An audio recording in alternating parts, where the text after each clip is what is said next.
Hey guys, welcome to LA Love Creative, and today we're talking about the new Tamron 28-75 2.8 Sony for the Alpha series cameras versus the Sony 24-70 f4. So the fashion shoot we did was a classy, high fashion, shadows, sexy type photo shoot, the type of shoot that I do on a regular basis. I had an awesome model, her name was Zyla, and she really killed it. In this situation, I found that it's perfect to test lenses like this. Put them to use during real world situations. Initial impressions of both lenses, I'd say the Tamron is definitely a little cheaper in its build quality. However, it's still pretty solid. The 24-70 has more metal coating.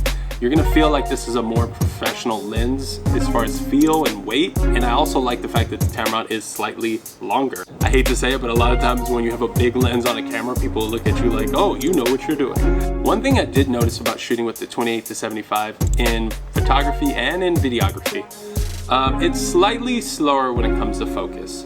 I wouldn't say it's a deal breaker. It's definitely not as fast as the 24-70, but at 2.8, and at f4, I'd have to say it's a little bit slower in terms of focusing. Autofocus, if you really need that super fast autofocus, I would go with native Sony lenses.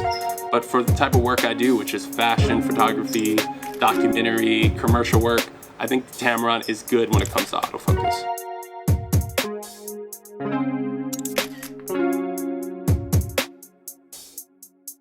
Image quality for both of these lenses is amazing. I did lean towards the Tamron 28-75 just because I like to shoot with a faster aperture.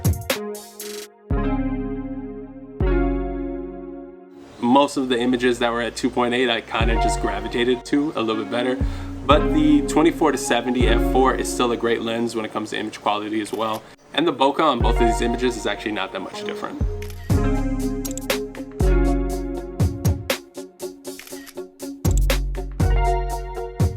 So when it comes to the perfect zoom for your A7 III, I would suggest the 28-75. Yes, it doesn't focus as fast as the native Sony lenses, but I think this is the perfect zoom range that covers most of the focal lengths you're gonna need for photography, videography, whatever you're looking for. My plan is to keep my kit relatively small. I don't want to have all these different lenses in my bag that I don't even use. I'm thinking about keeping the Tamron 28-75, possibly getting a Sony 70-200 and calling it a wrap. And that's the only lenses I use for this camera.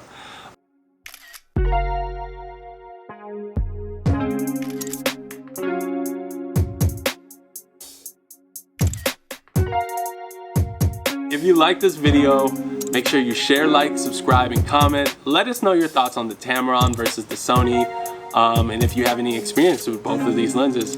And see you next time.